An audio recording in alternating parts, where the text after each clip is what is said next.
नमस्कार, मैं शीतल पी सिंह, सत्यहिंदी.com पर आपका स्वागत है। हम लोग आज सुबह निकल पड़े हैं जंगल महल की ओर। वहाँ से एक स्पेशल रिपोर्ट आपको हाजिर नाजिर करेंगे। उसके पहले कल शाम हम कलकत्ते से थोड़ा सा बाहर टालीगंज एक विधानसभा है जहाँ केंद्रीय मंत्री बाबुल सुप्रियो का नाम, जो कि वैसे लोकसभा सदस्य हैं लेकिन उनको विधानसभा में उतारा गया है, वो वहाँ से चुनाव लड़ने के लिए नामांकित किए गए हैं बीजेपी की लिस्ट में। तो थोड़ा हम वहाँ गए थे क्योंकि उसके बगल में ही जादवपुर सीट है, जो एक ज़माने में यहाँ के सीपीएम के चीफ मिनिस्टर होते थे बुद्धदेव भट्टाचार्य, उनकी सीट हुआ करती थी। तो एक रुचि थी कि देखें उन इलाकों में क्या हो रहा है, खासकर टालीगंज में, चूँकि एक केंद्रीय मंत्री जो संसद सदस्य हैं विधानसभा लड़ने के लिए नामांकित किए गए हैं, तो वहाँ वो क्या करने वाले हैं सब देखने गए थे। टालीगंज पे एक विशेष कंपाइल रिपोर्ट आपको हम देंगे दोपहर तक उसको क्रिएट करके। लेकिन हमने एक मोटा मोटी जो वहाँ पे देखा वो ये था कि अभी तो बीजेपी दिखाई नहीं दे रही है। एक केंद्रीय मंत्री को उतारा गया है और वहाँ पर चुनाव में जो कुछ भी आप कह सकते हैं, बैनर पोस्टर भी उनके नहीं थे, झंडे भी नहीं थे। बताया गया कुछ दिन पहले झंडे चुनाव आयोग ने निकलवा दिए थे सबके, फिर नए सिरे से जो झंडे लगे हैं उसमें तृणमूल कांग्रेस के हैं और लेफ्ट के झंडे हैं, सीपीएम के झंडे थे वहाँ। तो लोगों से बातचीत भी जो हमने की उसमें मैं कह सकता हूँ कि बीजेपी से ज़्यादा लोग जोत की बात कर रहे थे। जोत यानी एक कॉम्बिनेशन जो कांग्रेस और लेफ्ट पार्टियों का बना है और जिसमें एक फुरफुरा शरीफ नामक एक श्राइन है जो बहुत प्रसिद्ध है यहाँ से आसाम तक। उसके जो चीफ हैं वो शामिल हैं और उनकी पार्टी यहाँ चुनाव भी लड़ रही है उनके साथ मिलके, कांग्रेस, लेफ्ट फ्रंट और फुरफुरा शरीफ की पार्टी। तो ये तीन लोगों का एक कॉम्बिनेशन है, उसका कुछ ज़्यादा असर कंपैरेटिवली दिखा। तो खैर हो सकता है किसी किसी सीट की और किसी किसी एरिया की पिक्यूलियरिटी होती है, अभी उसमें बहुत डिटेल में हम नहीं जाएंगे। इस बीच ये बताना चाहेंगे कि बंगाल में आज कल से आज तक कौन सी खबरें ऐसी क्रिएट हुई जिन पर चर्चा हुई और जिन पर चर्चा हो रही है, जिन पर मीडिया वगैरह में लोगों की आंख है, लोग जिस पर देख रहे हैं। एक तो बीजेपी ने दूसरी लिस्ट अपनी जारी की थी। तृणमूल ने तो अपने सारे प्रत्याशियों के नामों की घोषणा पहले ही कर दी है, लेकिन बीजेपी में बड़ी उठापटक है। ऐसा होता है जो पार्टियां चुनाव में जिनका लगता है कि प्रभाव हो रहा है, उत्तर भारत में तो खासकर होता है कि आखिरी रात तक टिकट बढ़ते रहते हैं। टिकट लेने वाले और टिकट जिनका छूट जाता है उसको लेके तनाव होते हैं, कई जगह दफ्तरों में तोड़फोड़ होती है।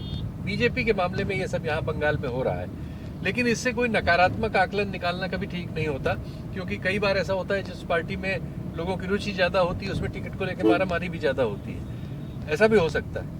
तो दोनों पक्ष हैं, इसलिए उसमें हम नकारात्मक की ओर न जाके ये सब देखेंगे। दो तीन चीज़ों पे बात करेंगे। मेरे साथ एक अच्छा क्लब है इस समय इस मेरी कार में। एक जो मेरे ड्राइवर हैं ये बिहार झारखंड के रहने वाले हैं, यादव जी हैं।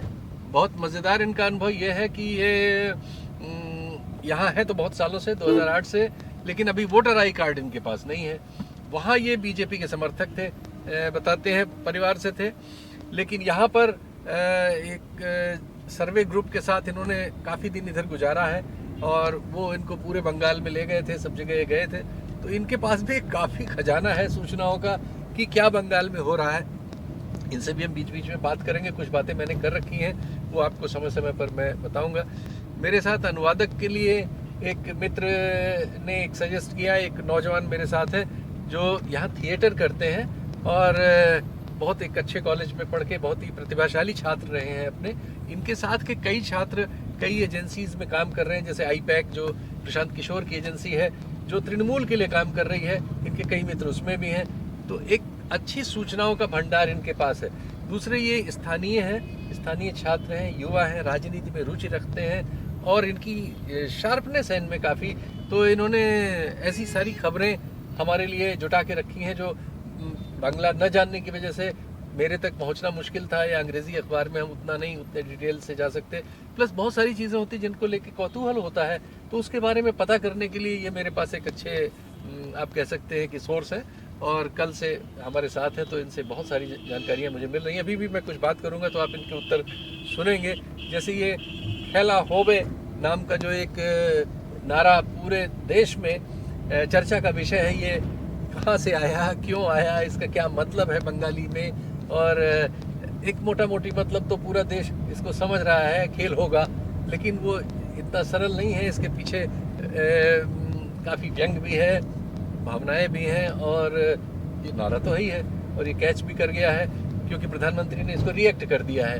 उन्होंने इसके जवाब में विकास होबे चलाया, फिर उनके जो प्रवक्ता वगैरह है वो इसको परिभाषित करने लगे। तो ये चर्चा में है, बहुत ज़ोर से चर्चा में है। इस पर पूछूंगा ये कहाँ से आया, क्यों आया, क्या मतलब है, वगैरह वगैरह, अभी हमारे मित्र बताएंगे। और कल क्या हुआ कि जो बीजेपी ने टिकट्स दिए उसका बहुत 2 प्रत्याशी ऐसे आए बीजेपी की लिस्ट के जिन्होंने मना कर दिया कि हमें ये टिकट कैसे दे दिया, हमसे तो कोई बात नहीं हुई, हमने तो कोई ज्वाइन नहीं किया। उसमें से एक बहुत बड़े कांग्रेस के नेता की विधवा पत्नी है, वो बहुत ही उन्होंने कड़वे स्वर से बीजेपी के ऑफर को नकार दिया और कहा कि हमसे से मिलने आए थे शुभेंदु अधिकारी, लेकिन हमने कोई टिकट विकेट की या बीजेपी में शामिल होने की बात नहीं की थी, ये कैसे कर दिया। तो वो उन्होंने एकदम नकार दिया। टीवी चैनलों ने उनको घेर रखा था, सारे अखबारों ने, मीडिया ने लिया। एक और है जिनकी पत्नी एमएलए है टीएमसी की और उनके पति का नाम लिस्ट में था, वो उन्होंने भी नकार दिया कि नहीं, हम तो टीएमसी के साथ ही हैं। तो ये सब चीज़ें यहाँ आज सुर्खियों में हैं, इनकी चर्चा है। चलिए पूछते हैं हमारे मित्र अनुवादक, कुछ थोड़ा इधर को कैमरे की ओर मुँह करिए तो आपसे पूछा जाए। सबसे पहले तो ये बताइए कि ये जो टिकट किन किन लोगों ने मना कर दिया, क्यों किया, ये कौन लोग हैं, क्या है, जरा से बताइए, किस सीट पे है? शिखा मित्र सोमेन मित्र का वाइफ है। इसको हटा लीजिए। हाँ जी। शिखा मित्र जो है, हाँ, वो सोमेन मित्र का वाइफ है। सोमेन मित्र कांग्रेस का लीडर था जी। कुछ 11 साल में तृणमूल कांग्रेस में गया था, उसके बाद 14 या 17 में फिर से कांग्रेस में आ गया था। ठीक। तो अब शिखा मित्र से नहीं पूछ के टिकट दे दिया बीजेपी ने, अनाउंस कर दिया चोरोंगी सीट से। ठीक। तो अब शिखा मित्र ने कहा कि शुभेंदु अधिकारी मिलने आया था, हाँ, लेकिन हम ज्वाइन किया है, ऐसा कोई बात नहीं है। না, আমি কখনো কোনো মতে বিজেপিতে দাঁড়াচ্ছি না। যে সংবাদ ভুয়ো সংবাদ আপনাদের কাছে বলা হচ্ছে, এটা আদৌ বিশ্বাসযোগ্য না। আমি নিজেই বলছি আমি দাঁড়াবো না, মিথ্যে কথা এটা, ব্যাস হয়ে গেল। शिखा मित्र एंड उसका जो पुत्र है रोहन, उसने करवा जवाब दिया बीजेपी को।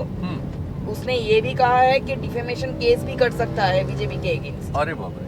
और जो है, और एक एमएलए है माला शाह, उसका पति जो है वो 3 टाइम्स का काउंसिलर है काशीपुर बेलगाछिया सीट से। उस सीट में तरुण शाह का नाम अनाउंस कर दिया बीजेपी ने एज अ एमएलए कैंडिडेट। तो तरुण शाह ने कहा कि हम कहीं बीजेपी में कभी नहीं थे, अभी भी नहीं है, हम तृणमूल कांग्रेस से ही है। उसने ये भी कहा कि बीजेपी में हम कभी नहीं जाएंगे, हम तृणमूल में ही हैं। ये जो खेला होबे जबरदस्त खेला होबे। हाँ, मुझे थोड़ा सा एक्सेंट की प्रॉब्लम है इसको लेके। ये क्या है, किसने शुरू किया, कहाँ से आ गया, कैसे ये इशू बन गया? बेसिकली खेला होबे का मतलब है खेल होगा। ठीक। खेल जैसे क्रिकेट है, फुटबॉल है, हॉकी है, कबड्डी है, सभी खेल। तो लेकिन इस चुनाव को लेकर जो खेला होबे का मतलब वोट में कुछ, चुनाव में कुछ खेल होगा। अच्छा। वो कैसा खेल होगा, क्या खेल होगा, ये इस बारे में सब कंफ्यूज्ड है। ठीक। और ये खेला होबे जो सॉन्ग, जो रैप सॉन्ग अब बाजार में चल रहा है, या सारा इंडिया में चल रहा है, ये लिखा है देवांशु भट्टाचार्य ने। अच्छा। जो तृणमूल का बहुत ही यंग लीडर है। अच्छा।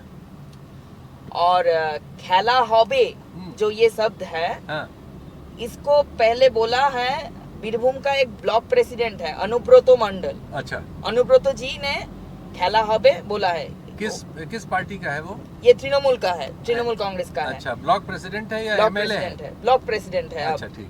तो अनुब्रतो जी ने पहले भी वोट चुनाव के आगे बहुत कुछ बोला था। नकुलदाना, गुरबाताशा, चौराम करे ढाक बजाबो। इसका मतलब?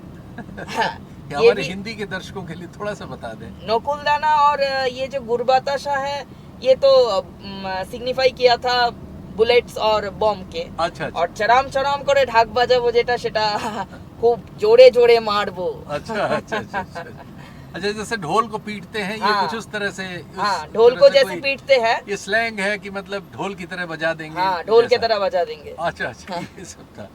अच्छा, और ये नंदीग्राम में क्या हो रहा है? नंदीग्राम को लेके जो खबरें आ रही हैं, जो आप बता रहे थे नंदीग्राम- सुबह मुझे। नंदीग्राम में थोड़ा सा प्रॉब्लम हुआ है, हम्म। लेकिन वहाँ का लोग कुछ बोल रहे हैं कि दंगा हो गया है, कम्युनल टेंशन है। कम्युनल टेंशन नहीं है। हाँ। कुछ लोग जय श्री राम, अभी नंदीग्राम में बीजेपी को कुछ लोग नहीं चाह रहे हैं। हाँ हाँ। बीजेपी वहाँ एक कम्युनल टेंशन खड़ा कर रहा है अच्छा चुनाव में जीतने के लिए। अच्छा लेकिन ऐसा हुआ है कि सेंट्रल मिनिस्ट्री का एक आदमी आया था, हम्म।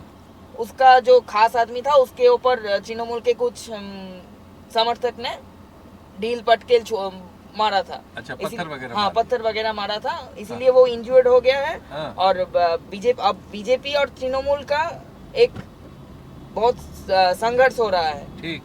और ये अब नाम दे दिया है कम्युनल टेंशन हो गया है। वैसा कुछ नहीं हुआ है, अच्छा, सिर्फ हमला हो रहा है, एक पार्टी दूसरे को, दूसरे पार्टी दूसरे को। हाँ। अच्छा, और बीजेपी के लोग जय श्री राम का नारा लगा रहे हैं और उसको कुछ लोग विरोध करते हैं क्या? हाँ हाँ, अच्छा विरोध करने वाले की संख्या ज्यादा है। अच्छा, वहाँ जो जोत की प्रत्याशी कोई लड़की लड़ हाँ, रही मीनाक्षी है, मुखर्जी। उनका क्या, उनको भी कुछ वोट मिलेगा? पिछली बार 8-9 हजार वोट मिला था लेफ्ट को वहाँ। हाँ, अब तो लग रहा है जो तृणमूल का कैंडिडेट है ममता बनर्जी और बीजेपी का कैंडिडेट है शुभेंदु अधिकारी, जी।